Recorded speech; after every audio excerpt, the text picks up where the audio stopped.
पिछले वीडियो में हम लोग ग्रेबेक नॉर्मल फॉर्म के बारे में बात कर रहे थे और ग्रेबेक नॉर्मल फॉर्म हमने देखी थी कि ग्रेबेक नॉर्मल फॉर्म जो है हमारी वो कुछ इस प्रकार की होती है। ग्रेबेक नॉर्मल फॉर्म जो है वो कुछ इस प्रकार की होती है कि हर एक प्रोडक्शन रूल इस फॉर्म में आना चाहिए ए यू, जहाँ की फर्स्ट आइटम जो है right side of the production rule का टर्मिनल होना चाहिए। उसके बाद की स्ट्रिंग कुछ भी हो चलेगा और ये हमारा एक वेरिएबल होगा।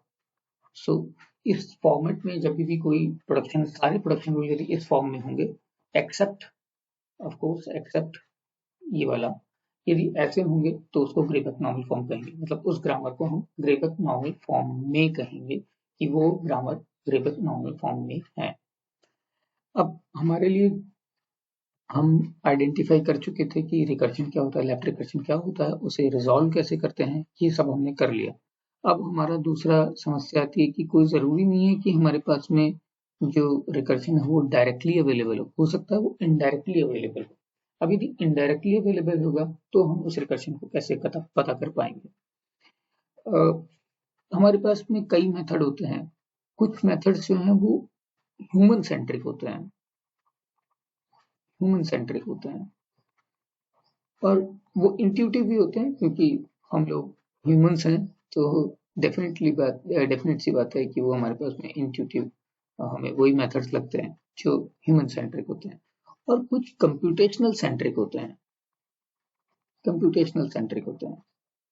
सो इंटरेस्टिंग पार्ट ये है क्योंकि हम लोग कंप्यूटर साइंस में चीजें पढ़ रहे हैं, इसलिए हमें ये दोनों चीजें जानने की जरूरत है कि हम एक्चुअली करना क्या चाहते हैं, क्योंकि ह्यूमन सेंट्रिक यानी कि इंट्यूशन को बढ़ावा देता है। दूसरी बात, कंप्यूटेशनली क्या होना चाहिए, कंप्यूटर उसे एफिशिएंटली कैसे कर सकेगा, इस चीज का भी हमें ख्याल रखना चाहिए, राइट। तो ये दोनों चीजें ही हमारे लिए बेहद इंपॉर्टेंट है।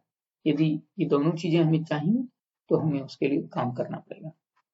तो इनडायरेक्ट रिकर्शन क्या होता है? इनडायरेक्ट रिकर्शन का मतलब ये होता है कि मान लीजिए कि ए किसी कारण से बी में कन्वर्ट हो गया और बी सी में कन्वर्ट हो गया और सी ए में कन्वर्ट हो गया। तो ये बेसिकली ये इनडायरेक्ट रिकर्शन है क्योंकि ए से बी आ रहा है, बी से सी आ रहा है, सी से ए आ रहा है, ठीक है।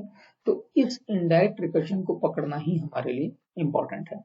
तो अभी एक ग्रामर देखते हैं, ये वाली एक ग्रामर है, ठीक है। अब इसमें आप देखेंगे कि हम इसमें से रिकर्शन कैसे पता करते हैं। तो यदि ह्यूमन सेंट्रिक अप्रोच देखें कि ह्यूमन सेंट्रिक अप्रोच में हम कैसे करेंगे। सो मैं कलर चेंज करता हूँ। ओके, ह्यूमन सेंट्रिक अप्रोच में हम एस से हमेशा स्टार्ट करेंगे। एस से हमने स्टार्ट किया, एक ट्री बनाएंगे और हम ट्री बनाएंगे सिर्फ फर्स्ट वेरिएबल का, जो कि प्रोडक्शन रूल का जो राइट हैंड साइड का फर्स्ट वेरिएबल है, लेफ्ट मोस्ट वेरिएबल है, उसका एक ट्री बनाएंगे। सो या तो एस का एस रिप्लेस होगा तो फर्स्ट वेरिएबल आएगा ए या फिर फर्स्ट वेरिएबल आएगा बी।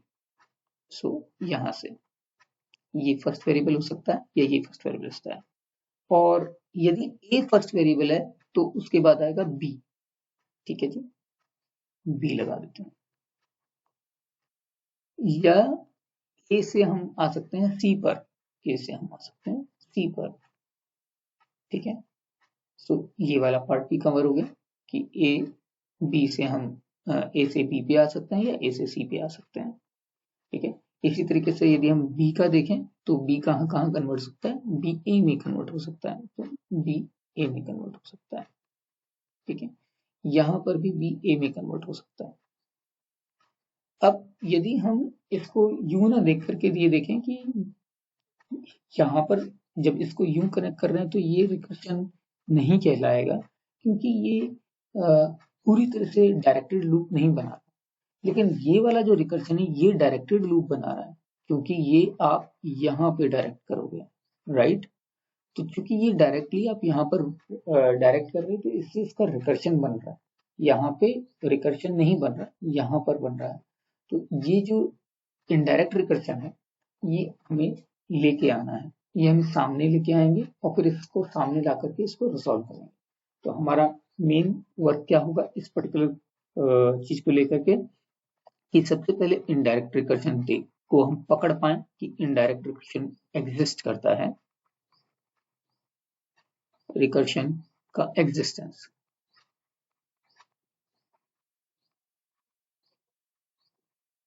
एक तो सबसे पहले हम ये काम करेंगे और फिर इस इनडायरेक्ट रिकर्शन को डायरेक्ट रिकर्शन में कन्वर्ट करेंगे।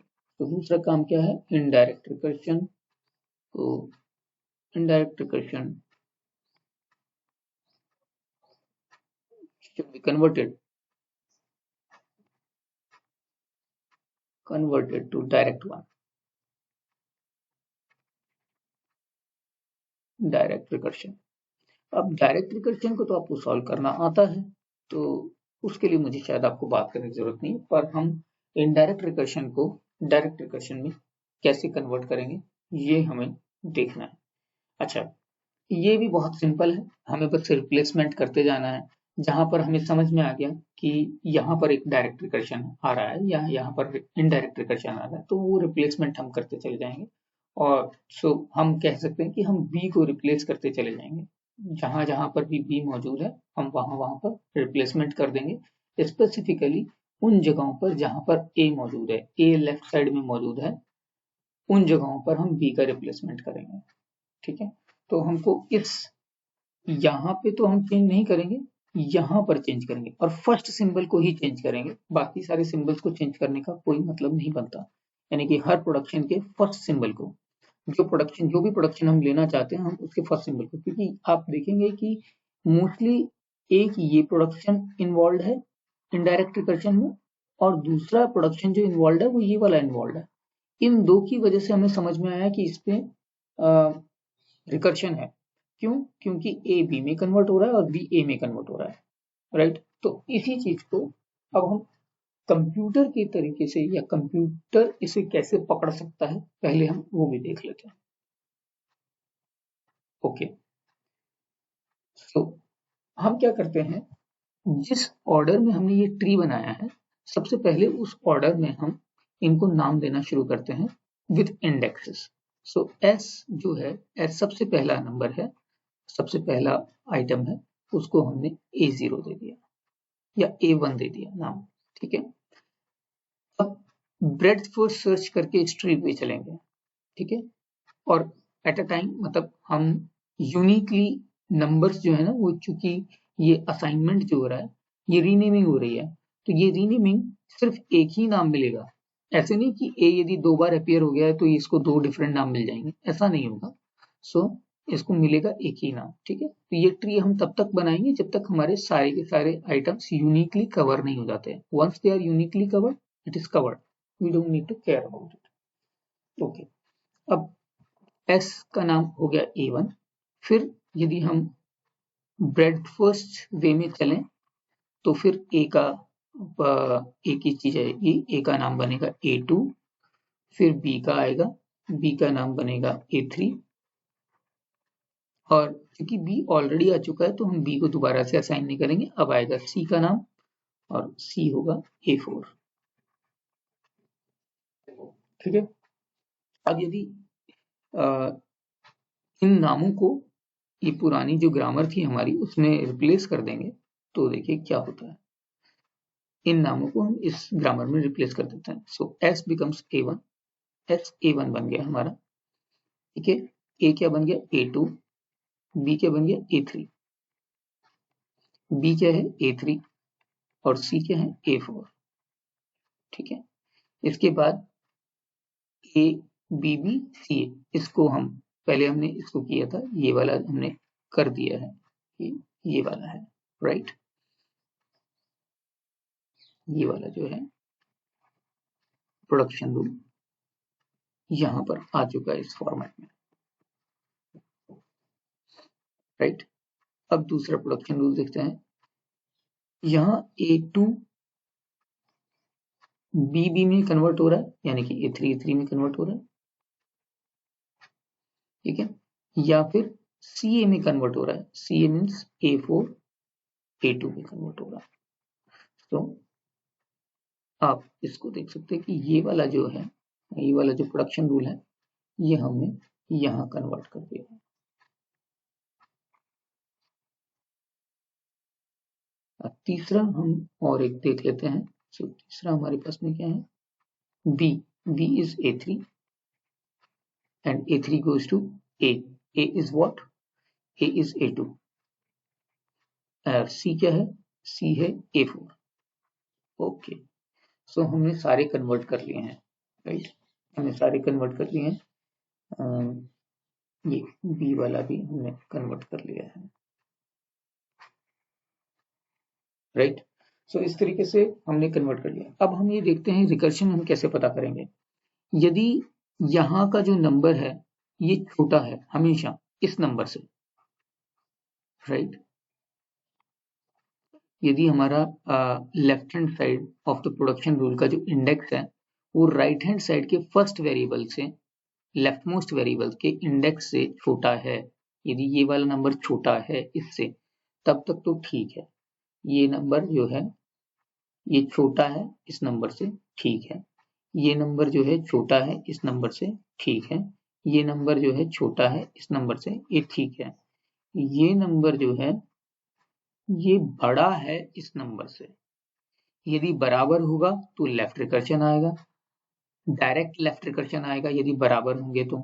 ये वाला आइटम और ये वाला आइटम यदि बराबर हो जाएंगे तो लेफ्ट रिकर्शन आ जाएगा। यदि ये आइटम बड़ा हो गया, यदि ये नंबर बड़ा हो गया, तब ये इनडायरेक्ट रिकर्शन कहलाएगा। तो अब हमें दोनों चीज तरीके पता है, ह्यूमन वाला तरीका भी पता है कि ह्यूमन इसे कैसे पकड़ सकते हैं। ह्यूमन पकड़ सकते हैं साइकिल बना करके। जैसे ही हमें साइकिल मिली हमने पता कर लिया कि हाँ इसमें इनडायरेक्ट रिकर्शन है, राइट। और कंप्यूटर पे हम कैसे पता करेंगे, हम इस तरीके से उसको असाइन करते चले जाएंगे, ठीक है।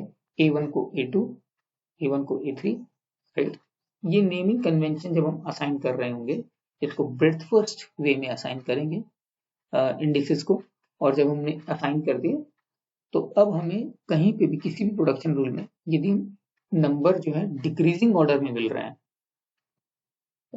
लेफ्ट मोस्ट सिंबल से, left most symbol of the production rule से राइट साइड का जो पार्ट है प्रोडक्शन रूल का उसका लेफ्ट मोस्ट सिंबल, इसमें यदि हमें डिक्रीजिंग चीज मिल रही है तो वहां पर इनडायरेक्ट रिकर्शन मौजूद है। तो इस तरीके से हम इनडायरेक्ट रिकर्शन भी पता कर सकते हैं। Okay, so in next video हम बात करेंगे कि इस इनडायरेक्ट रिकर्शन को हम कैसे हटा सकते हैं। Thank you.